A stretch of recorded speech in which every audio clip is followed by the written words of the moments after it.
Muito bem, hoje vou falar aqui rapidamente no transitar teológico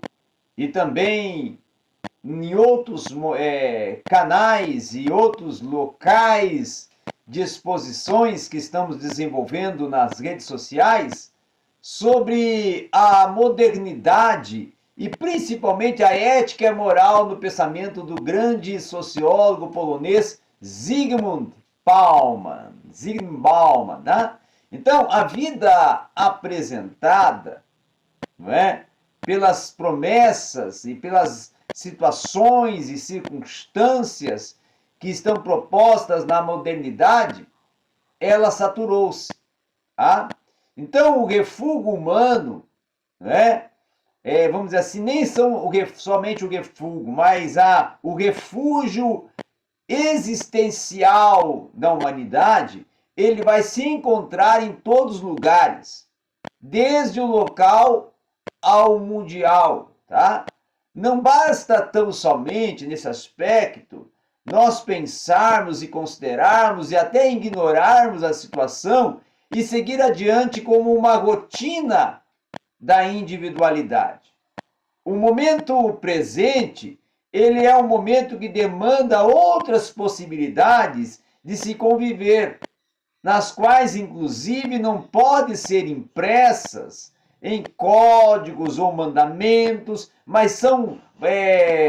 possibilitadoras de determinação de uma lista de deveres, nos quais, inclusive, vai se indicar o que se pode e o que não se pode fazer. Então, as relações humanas, tá? Elas não podem ser contidas em regras. Porque aqueles que não, muitas das vezes, contêm elas em regras, não se esgotam numa forma moderna do dever ser, tá? Como que deve ser, certo? Então, o aparente vazio axiológico, ele faz-nos perceber, por exemplo, que na passagem da modernidade para a pós-modernidade, nós vamos ver se caracterizar um adiamento das consequências produzidas pelas ações de todos com todos. E aí é que começa a ser postergado ao futuro longínquo os efeitos de compreender o ser humano na complexidade cotidiana. E com isso, sob uma semelhante argumentação, as promessas institucionalizadas pela idade moderna, elas vão se tornar cada vez mais imortais. Por quê? Porque vão delegar a responsabilidade das nossas escolhas mortais para as autoridades que possuem um conhecimento específico sobre o tema ética, a fim de determinar para cada homem, para cada mulher, quais fenômenos são bons e quais fenômenos são maus. Bem também como até avaliar de uma forma de um modo estratégico qual a escolha correta e qual a escolha incorreta, ou que não deve ser empreendida ou a que deve ser empreendida, para você alcançar, né, e não vir a ter circunstâncias danosas na sua existência. Então não existe nesse aspecto custos, não existe nesse aspecto angústias, dúvidas ou incertezas, e a garantia da convivência, da manutenção dela, se torna infalível. E aí, Bauman vai esclarecer as distinções entre a era da ética e a da modernidade. A era da moral, não é? Dentro da pós-modernidade, certo? A fim até de nós compreendermos um pouco das questões relacionadas à convivência humana, as quais não são novas,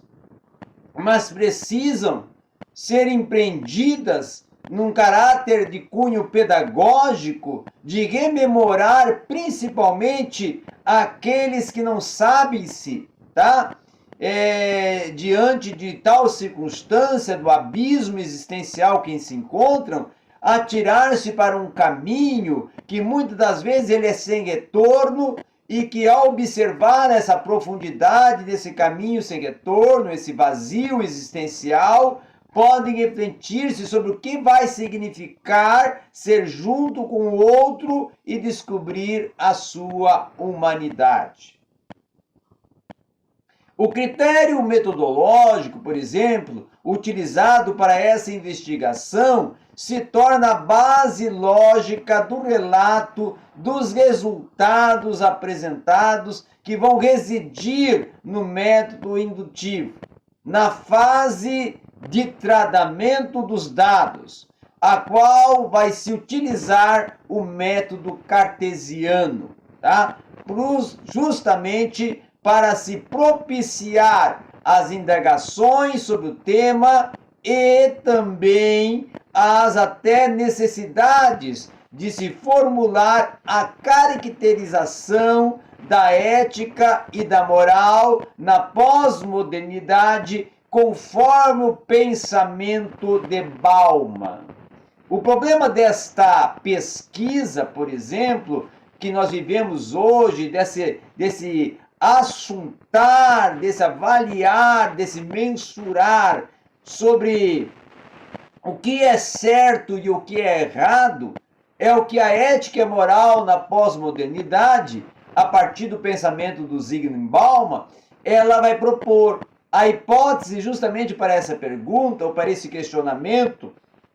social, ético e moral, ela vai se desvelar na responsabilidade moral incondicional, principalmente na qual cada pessoa vai exercer por meio de suas atitudes junto com o outro, na vida de todos os dias, a matéria-prima da ética, que se torna o fundamento não fundado, ou seja, a ambivalência da moral. A ambivalência da moral. Então, as técnicas utilizadas neste estudo serão a pesquisa bibliográfica, a categoria e o conceito operacional, quando se for necessário, quando se entregar uma condição de uma vivência necessária, até pode-se propor outros instrumentos avaliadores, mas o que precisa se colocar e sempre em pauta é como é que podemos adequar os conceitos éticos e morais em uma sociedade que fez um esvaziamento dos valores morais, éticos e até, por que não dizer, dos valores das ações corretas que conduzem a sociedade, a humanidade, a procedimentos corretos, a percepções corretas e a manifestações assertivas. Então, a categoria ética, segundo o pensamento do Zygmunt Bauman, ela não consegue tornar efetivo o seu projeto racional, de tudo prever e de tudo prescrever, tá? E essa arquitetura da função ética foi justamente a de transformar o pecado da Idade Média na culpa descrita pela razão lógica e vir a expiá-la. Tá? Os mandamentos éticos, por exemplo, eles possuem uma autoridade necessária para impor o que deve ser feito de modo igual para todos.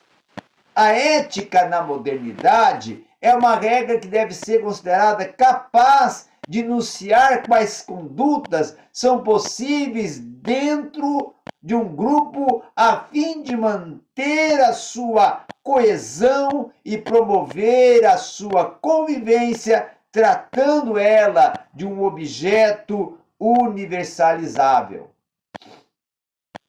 Com isso, na descrição e proposta e até conceituação de Bauman, o que afinal vem a ser a ética, ele vai dizer que esta categoria designa o esforço da Idade Média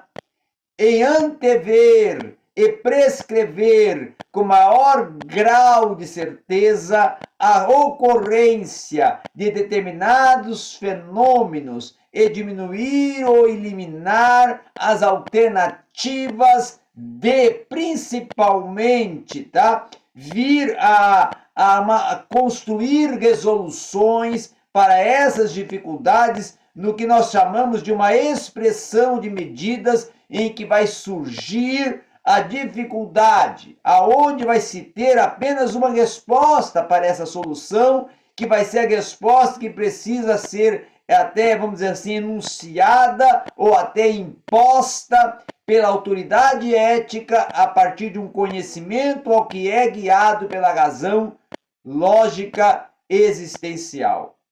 Então, o edifício ético proposto pela modernidade é o que elabora cada alicerce daquilo que nós denominamos ações adaptativas conduzidas pelas autoridades para prescreverem como sendo verdades. E o poder desses peritos, tanto no legislativo como no judiciário ao mesmo tempo, são propor ações de condutas humanas que serão julgadas como aptas ou até não conformes à previsão da norma ética para mencionados especialistas reiterarem-se como capazes de tornar universais as condutas éticas, porque elas vão dispor de um conhecimento no qual a pessoa, muitas das vezes, comum não tem, e o homem da vida de todos os dias, o homem é aquele que trabalha, que vivencia a existência social, ele muitas vezes não tem a capacidade intelectual para orientar as suas próprias ações. Ele não conhece muitas vezes o que é o bom e o que é o errado para disseminar o errado e praticar o bom. Então, essa depreciação dos deuses olimpianos sobre a incapacidade das pessoas de escolherem o que é mais razoável para suas vidas, ela não tem significado qual seja a de que os seus juízos éticos não sejam fundamentados em outras palavras e não podem ser racionalmente demonstráveis, quantificáveis ou até mensuráveis. Essa não racionalidade, essa ausência da razão lógica, a fim de tornar sólido, oficial, obrigatório uma conduta para todos, implica na necessidade das pessoas especialistas, a fim de elas iluminarem as mentes e direcioná-las a algo por esse motivo.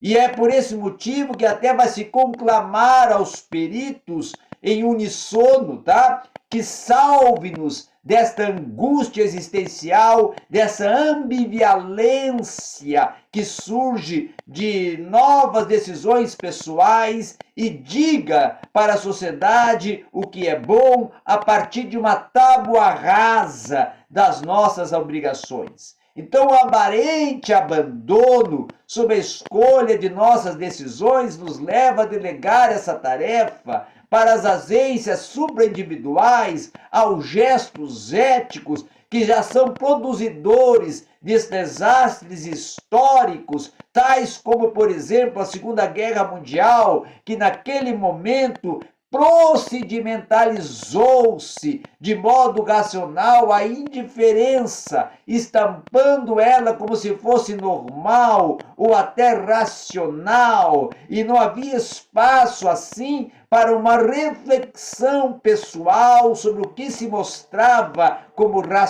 racionável e como razoável. Então essa ação, ela pertencia apenas aos peritos.